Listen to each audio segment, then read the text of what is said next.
ओम शांति। एक प्रेरणादायक माँ और बेटे की कहानी सुनते हैं।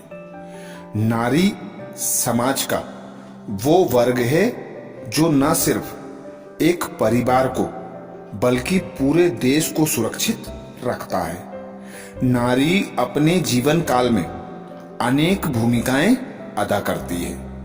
माँ, बेटी, बहन, बहू, पत्नी के रोल को बहुत अच्छा निभाती है। माँ के रूप में वो न सिर्फ बच्चों के मन में सुंदर विचारों के सागर की रचना रचती है, बल्कि सर्वश्रेष्ठ शिक्षक के रूप में सही मार्ग पर भी अग्रसर करती है।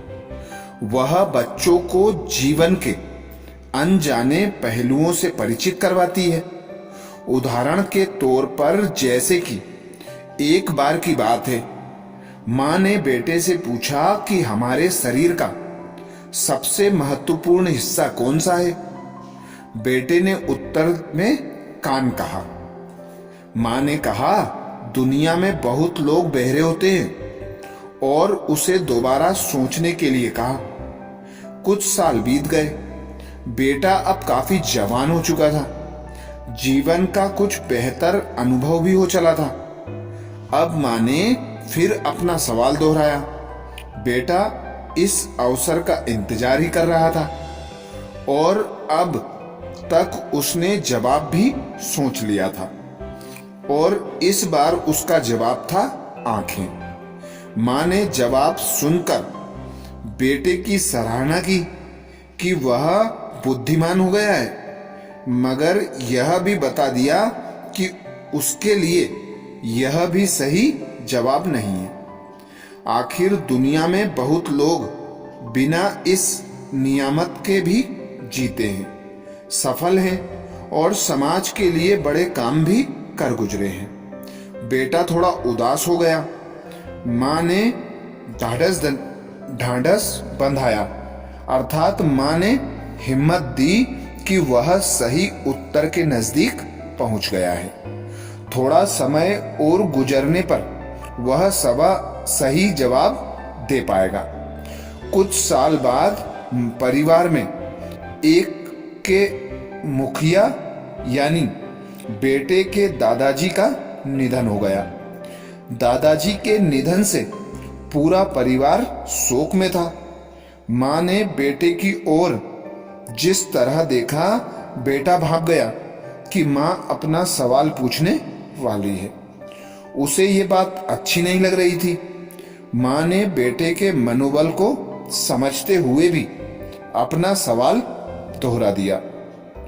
साथ ही यह भी स्पष्ट कर दिया कि इसी समय यह सवाल करना जरूरी है। सो सवाल कर रही हूं। बेटे के सामने इस घड़ी कोई जवाब नहीं था। माँ ने कहा कि बेटा, आज तुम्हारे लिए इस सच को जानने और सीखने का दिन है। शरीर का सबसे महत्वपूर्ण अंग है कंधा। इसलिए नहीं कि आज तुम अपने दादाजी को इस पर अंतिम सफर के लिए ले जा सकोगे, बल्कि इसलिए कि यह अपने से ज्यादा औरों के काम आने वाली चीज है। सो यही सबसे ज्यादा महत्वपूर्ण है। ऐसी कोई चीज जो सिर्फ अपने काम आती हो, सबसे ज्यादा महत्वपूर्ण नहीं हो सकती। सबसे ज्यादा महत्वपूर्ण होती है जो औरों के लिए काम आए, औरों का भला हो सके। तो ऐसा शरीर का अंग कंधा है। यह जवाब सुनकर बेटे को एक नया सबक मिला। तो इस कहानी से हमें सीख मिलती है कि माँ एक परिवार का स्तंभ न होकर, एक समाज का स्तंभ न होकर, एक देश का स्तंभ न होकर वह सारे विश्व का स्तंभ है। एक माँ ही होती है जो बच्चों को सही मार्ग दिखाती है। उनके अंदर जो प्रश्न उभरते हैं, उनके जवाब सर्वप्रथम माँ ही देती है। अर्थात मां बच्चे के बचपन में मां का, टीचर का, पालनहार का सभी पार्ट अदा करती है। तो मां की छत्र छाया में रहकर ही बच्चा अपने जीवन को संजोता है।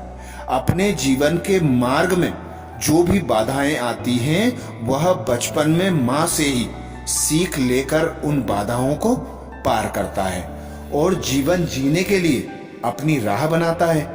तो जिस प्रकार मां अपने बच्चे को निस्वार्थ स्नेह करती है, प्यार देती है, दुलार देती है, ममता देती है, उस प्यार दुलार ममता के आधार पर बच्चे का जीवन बनता है। पर यदि मां अपने प्यार दुलार में शिक्षा को शामिल कर ले, आध्यात्मिकता को शामिल कर ले, तो बच्चे का जो जीवन बनता है वह परिवार का ही नहीं, समाज का ही नहीं, देश का ही नहीं, विश्व का भी कल्याण करने लायक बनता है। तो माताओं के लिए यह विशेष है कि अपने बच्चे को लाड़ प्यार दुलार दें, पर साथ साथ में उसके जीवन को सही मार्ग पर ले जाना भी मां के हाथ में होता है।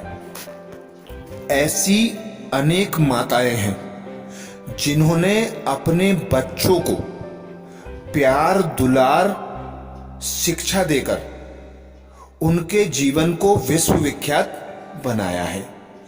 ऐसी माता जो खुद दुखी रहकर अपने बच्चे को सुख देती है, खुद त्याग कर अपने बच्चों की हर इच्छा मनोकामना पूर्ण करती है, समय आने पर खुद भूखी रहती है, अपने बच्चों का पेट भरती है। अपने बच्चों की पालना के लिए माता नौकरी भी करती है, घर में खाना भी बनाती है, सारा काम करती है। तो ऐसी माता के त्याग तपस्या के सम्मान में हम उस माता को एक विशेष दिन उपहार देते हैं। वह विशेष दिन आता है मदर्स डे। इस वर्ष 8 मई 2022 को मदर्स डे मनाया जाना है। तो हम बच्चों का यह कर्तव्य बनता है कि मां को खुश रखने के लिए हम क्या करें।